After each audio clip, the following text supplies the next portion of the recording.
नमस्कार। और इस वक्त हमारे साथ मौजूद है डीपीसीसी प्रवक्ता नरेंद्र सोनी और कांग्रेसी नेता व अधिवक्ता बसंत सिंह। नरेंद्र सोनी जी, मेरा पहला सवाल आपसे है, रेखा गुप्ता ने दिल्ली में सफाई अभियान चलाया था, उसका बुराड़ी विधानसभा में कितना असर देखने को मिला है? देखिए, दिल्ली के मुख्यमंत्री ने अब से लगभग 2-2.5 महीना पहले सफाई अभियान की शुरुआत की थी, जिसमें दिल्ली सरकार और नगर निगम को दोनों को मिलके दिल्ली के हर एक वार्ड को स्वच्छ बनाना था, साफ करना था। और इसके लिए प्रत्येक वार्ड को 8 से 9 लाख रुपए की फंडिंग भी की गई थी, फंड दिया गया था, जिसमें इनको मशीनें हायर करनी थी और मशीनें हायर करके जहाँ जहाँ कूड़े के ढेर लगे हुए हैं वो सारे ढेरों को उठवा के अपने वार्ड को साफ और स्वच्छ बनाना था। लेकिन दिल्ली की सरकार, रेखा गुप्ता जी, और नगर निगम की भाजपा की सरकार दोनों स्तर पे फेल रही है। 31 अगस्त तक का इनका टारगेट था, लेकिन आप किसी भी वार्ड, बुराड़ी छोड़ दीजिए, दिल्ली के किसी भी वार्ड में चले जाइए, कूड़े के ढेर हैं, गंदगी का ढेर है। आप किसी भी कॉलोनी के एंट्री गेट पे जाएंगे वहाँ कूड़ा मिलेगा, आप किसी नुक्कड़ चौराहे पे जाएंगे वहाँ कूड़ा मिलेगा, हर गली में कूड़ा मिलेगा।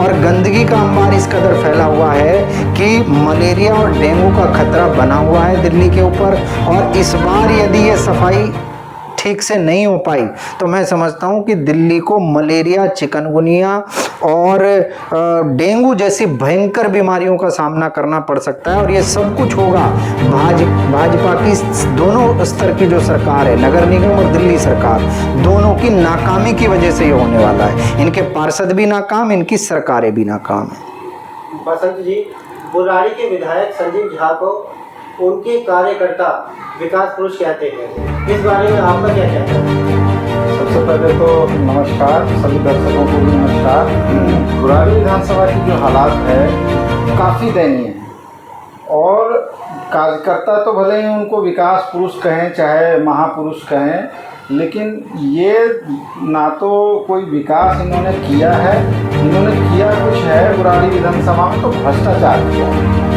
काम बहुत सारे हुए, काम शुरुआत किए गए और उन कामों में जम के भ्रष्टाचार किया गया। उसका नतीजा ये हुआ कि कोई भी काम, कोई भी प्रोजेक्ट सही ढंग से एग्जीक्यूट नहीं हुआ। नतीजा ये हुआ कि पूरी बुराड़ी आज खड्डे खड्डे हैं। आप कहीं भी जाओ आपको गड्ढा जरूर मिलेगा। आपको मैं बता रहा हूँ कि संजीव झा के कार्यकाल में पिछले 11 साल में एक एक गली लगभग 4 बारी बन चुकी है। भ्रष्टाचार का ये पराकाष्ठा है। एक एक गली 4-4 बार बन चुकी है, 4-4 बार सरकार का पैसा लग चुका है, 4-4 बार ये लोग पैसे खा चुके हैं। लेकिन आप भी उस गली में जाएंगे तो आज भी गड्ढा और कीचड़ पाएंगे। तो ये तो हालात है, पूरा नरक है। आप मुकुंदपुर में घूम के देख लें क्या स्थिति है। कोई भी मेन रोड आपको नहीं मिलेगा। ये हमारे नया काम हुआ, 60 फुटा रोड बना है, आप उस रोड के हालात जाके देख लें क्या हाल है। सारा रोड ही निकल गया क्योंकि उसमें सीमेंट नहीं है। उसके नीचे जो देना था दिया नहीं, ऊपर से बस 5-6 इंच का अपना डाल दिया बिना सीमेंट का माल। अब वो सारा रोड ही निकल गया, रोड खत्म है। इस बरसात के बाद उस रोड पे गड्ढे गड्ढे हो जाएंगे। तो क्या विकास किया है? ये कोई विकास नहीं है कि आप हर 2 साल बाद कभी खरंजा उखाड़ दो, कभी रोड़ी डाल दो, फिर रोड़ी उखाड़ दो, फिर खरंजा डाल दो। तो बुराड़ी में तो यही चल रहा है, कोई विकास नहीं है, विकास नहीं है, सत्यानाश है। मेरा अंतिम और अहम सवाल आप दोनों से है, विधायक संजीव झा डीपीसी के चेयरमैन बने हैं और गुलाब सिंह राठौर के चेयरमैन हैं, तो इन दोनों के चेयरमैन बनने से क्षेत्रवासियों को कुछ फायदा मिला है या नहीं? देखिए, इस पे मैं बता देता हूँ आपको कि दो चेयरमैन है हमारे पास। हमारे पास नगर निगम के चेयरमैन भी, ये सौभाग्य है कि चेयरमैनशिप यहाँ बुराड़ी के वार्ड पे आ रखी है, लेकिन उसको दुर्भाग्य बना दिया इन्होंने, क्योंकि यहाँ से चेयरमैन बने माननीय गुलाब सिंह राठौर जी, और उनके खुद के वार्ड में आप जाके देख लीजिए कि उनके खुद के वार्ड में कूड़े का अंबार है। हमने पिछले दिनों भी चलाया था। रोड का, नाली का पानी रोड पे बह रहा है, नालियों का पानी लोगों के बाथरूम में घुस रहा है क्योंकि नालियों की सफाई होती नहीं है। और इतना बुरा हाल है कि भैया ऐसी चेयरमैनशिप से तो तुरंत इस्तीफा दे देना चाहिए आपको। क्यों इस पे आप बैठे हुए हैं पद पे? कोई और एक्टिव आदमी आए तो काम करे। लेकिन बहुत, मैं समझता हूँ कि ये दुर्भाग्य ही समझिए कि इतनी अच्छी और बड़ी जिम्मेदारी आने के बाद भी आप वो काम नहीं कर पा रहे जो जनता को आपसे उम्मीद थी। नरेंद्र भाई जिस जगह के बारे में बात कर रहे हैं वो जगह डी ब्लॉक में है।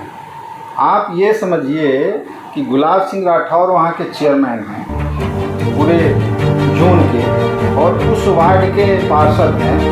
अगर वो थोड़ा सा भी प्रयास करते, अगर उस नाली की सफाई कर दी जाती तो वहाँ सैकड़ों घरों में पानी जा रहा है और वो रोड नया बना है, नाला नया बना है, लेकिन पूरा का पूरा नाला कूड़े से भरा हुआ है। तो इसको क्या कहें, क्या फ़ायदा हम इनके चेयरमैन बनने से। और इसके अलावा नरेंद्र भाई आप देखो शमशान घाट के पास एक नए कूड़े का ढेर बन गया, उसके बाद पीछे ईसु विहार के पीछे एक नए कूड़े का ढेर बन गया। तो ये इनके जोन में ही तो हो रहा है, गुलाब सिंह राठौर के। ये नए नए कूड़े के पहाड़ क्यों बन रहे हैं भाई। तो ये कौन सा अचीवमेंट हो गया गुलाब सिंह राठौर का, कुछ नहीं। और हमारे जो विधायक जी हैं, विधायक जी के जो ये लाडले निगम पार्षद हैं, ये सब इनको वसूली के अलावा कुछ नहीं सूझता है। ना तो गलियों में सफाई हो रही है, तो ना नालियों की सफाई हो रही है, ना कूड़ा उठ रहा है। नतीजा ये है कि जितने ये फ्लड के नाले हैं भरते चले जा रहे हैं कूड़ा से दोबारा। ये तो स्थिति है। तो विधायक का ये काम है। ये जितने निगम पार्षद अगर निकम्मे हुए, इसका जिम्मेदार कौन है, विधायक ही तो है, और कौन है जिम्मेदार। इसलिए सीधी जिम्मेदारी नरेंद्र भाई विधायक जी को जाता है और वही सबसे बड़े दोषी हैं जो इन जैसे लोगों को टिकट दिया और उनको पार्षद बनाया। और दूसरा जो आपने कहा कि डीडीसी के जो है चेयरमैन विधायक जी हैं, अभी बसंत जी ने बोल दिया है, मैं दोहराना नहीं चाहूँगा, लेकिन पिछले दिनों पूरे बुराड़ी विधानसभा ने देखा, पूरे दिल्ली को पता चल गया कि बुराड़ी विधानसभा के हर प्रोजेक्ट के अंदर करप्शन भरा पड़ा है। आप देखिए हरदेव नगर के अंदर रोड नीचे धस गई, धसी के नहीं धसी, सब ने देखा, नया बना हुआ रोड, नई बनी हुई रोड नीचे धस गई, गाड़ी उसी में जो है घुस गई।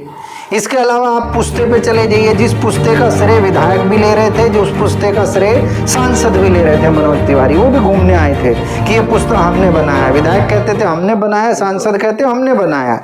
और आज जब वो उसकी पुस्ते की दीवार गिर गई, जो बिजली के पोल गड़े हुए हैं वो भी गिरने वाले हैं, और दूसरी आगे तक की और दीवार ढहने वाली है, उसका श्रेय लेने के लिए कोई नहीं आ रहा है कि भाई ये करप्शन किसने किया है। ना मनोज तिवारी कह रहे हैं, ना संजीव झा कह रहे हैं। तो आप देख लीजिए, और पूरे बुराड़ी मेन रोड पे आप बाईपास से चलिए और आप सीधे लास्ट तक चले जाइए केशव नगर तक, इतने गड्ढे हैं रोड में कि रोड कहीं है ही नहीं, पता ही नहीं चल रहा है कि रोड में गड्ढा है कि गड्ढे में रोड है। मुझे लगता है गड्ढे में रोड चल रही है। मेन सड़क के अलावा नरेंद्र भाई, जो बिहार से जो पंप हाउस वाला रोड है, वो रोड एक लाइफ लाइन है लोगों का, उधर से आते जाते हैं लोग, थोड़ी ट्रैफिक कम रहती है, लेकिन वो इतना खराब है, इतना खराब है। वो उसके जिम्मेदार कौन है, विधायक भी जिम्मेदार है। 10 करोड़ का घोटाला हुआ और वो जो खा गए लोग पैसे, तो उसका जिम्मेदार कौन है भाई। विधायक तुम हो तो जिम्मेदारी भी तुम्हारी है। बिल्कुल सही बात है, जिम्मेदारी तुम्हारी है। और दूसरी चीज अभी ये डीडीसी के चेयरमैन है। हाँ। और डीडीसी के चेयरमैन ये मीटिंग भी कर रहे हैं, पोस्ट भी डालते हैं सोशल मीडिया पे कि हमने मीटिंग करी। भाई तकलीफ है, हर कॉलोनी को तकलीफ है, हर आरडब्ल्यूए को तकलीफ है। आरडब्ल्यूए समस्या को लगातार उठाती है, लेकिन क्या कारण है, इस मीटिंग का प्रावधान है कि आरडब्ल्यूए को भी डीडीसी की मीटिंग में आमंत्रित किया जाता है। मैंने खुद सर्कुलर में पढ़ा है। आपने इतनी मीटिंगें कर ली जब से आप चेयरमैन बने, कई कर ली, तीसरी चौथी मीटिंग है, लेकिन आपने कहीं आरडब्ल्यूए को बुला के सुझाव नहीं लिया। और अब आप बैठ करके केवल पोस्ट बॉस की तरह बैठ जाते हैं और दिखाते हैं कि मैं बहुत कुछ कर रहा हूँ। आपकी मीटिंग करने का फायदा तब है जब बुराड़ी के मुख्य मार्ग से जाम हट जाए। हटा क्या जाम, बुराड़ी के मुख्य मार्ग गड्ढा मुक्त हो जाए, नहीं हुआ। आपकी वहाँ पे बैठ के मीटिंग करने का फ़ायदा तब है जो पैरेलल रोड हैं, जब पीक आवर होता है जाम का, कम से कम वो चालू रहे। आप किसी भी रोड से जाएंगे जाम लगा रहता है। तो ये हालत हो गई है। मैं समझता हूँ कि बुराड़ी विधानसभा को नर्क बनाने में ना तो विधायक का कोई भी जो है सानी है इस समय, विधायक का पूरा एकदम एक दूसरे में होड़ लगी हुई है, विधायक में और बीजेपी के नेताओं में, दोनों में इतनी बॉन्डिंग है बुराड़ी को नर्क बनाने के लिए कि एक दूसरे से आगे निकलना चाहते हैं। आप उनके पार्षद के वार्ड में चले जाइए, वहाँ भी नर्क बना हुआ है, आप इनके पार्षद के वार्ड में चले जाइए, वहाँ भी नर्क बने हुए हैं, और विधायक जी इसमें कोई एक्शन नहीं लेते हैं, सब इन्वॉल्व हैं, सांसद इसमें कोई एक्शन नहीं लेते हैं। तो भाजपा और आम आदमी पार्टी दोनों ने मिलकर बुराड़ी को नर्क बना के बुराड़ी का सत्यानाश कर दिया।